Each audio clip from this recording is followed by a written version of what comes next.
আদিক্ষেতা রে, আদিক্ষেতা দেখে আর বাঁচি না। এক জনমের ভালোবাসা এক জনমের কাছে। দোস্ত, তুই আমি তানহা রিয়াদ মিলে ট্যুরে যাব। বাহ, এটা তো খুব ভালো খবর। কই যাবি? এই তো গরমে কক্সবাজার যাওয়া যায়। ও ওয়াও, সুন্দর তো, যাওয়া যায়।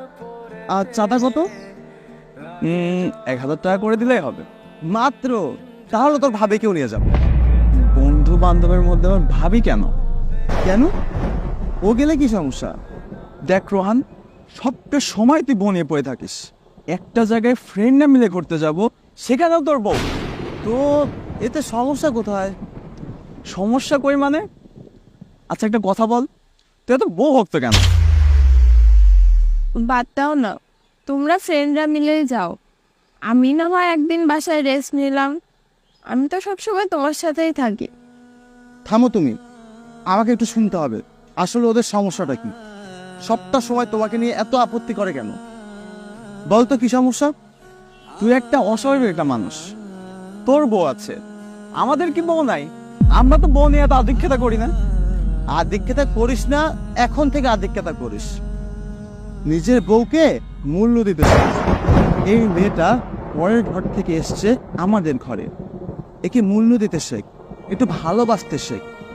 এই তোদের মতো কিছু ছেলেদের জন্য না বাবার রাজকন্যা মেয়েগুলো পরের ঘরের চাকরানি হারে। আমরা এই বউ নামক জিনিসটাকে দিয়ে কত কিছু করি বলতো। আমাদের কাপড় চোপড় ধোয়াই, আমাদের ঘর আসবাবপত্র পরিষ্কার করাই, ঘরে গেলে চামার মতো আচরণ করি। এই ভাত দাও, এই গা টিপে দাও, এইটা করো, ওইটা করো। সব কাজ মুখ বুঝে সহ্য করে কে? এই স্ত্রী। যে ঘরে থাকিস, যে ঘরে ঘুমাস, সেগুলোর পরিষ্কার পরিচ্ছন্নতা গুছায় কে? এই স্ত্রী। আচ্ছা একটা কথা বলতো, কোনোদিন একটা কাপড় চোপড় ধুয়ে রেখেছিস? যা করে তোর স্ত্রী করে। বিয়ের আগে মা, আর বিয়ের পর বাকিটা জীবন আমাদের খেয়াল কে রাখে? এই স্ত্রী খেয়াল রাখে। কখনো তো কোনো কাজ করিস তুই?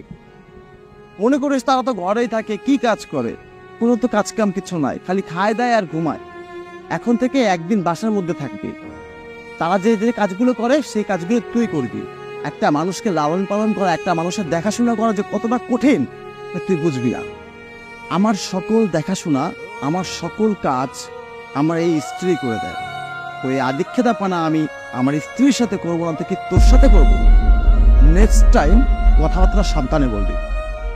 তোরা তোদের স্ত্রীকে ভালোবাসতে শেখ, মূল্যায়ন করতে শেখ। এতে জীবনটা না সুন্দর হবে।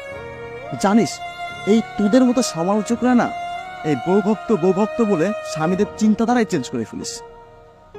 একটা সম্পর্ক নষ্ট করার জন্য তোদের মতো সমালোচকরাই যথেষ্ট। চিন্তাধারা পরিবর্তন, জীবনটা সুন্দর হবে। আমি তোদের সাথে চলে যাচ্ছি না, আমি আমার স্ত্রীকে নিয়ে কক্সবাজার যাবো। চলো। আমার মনি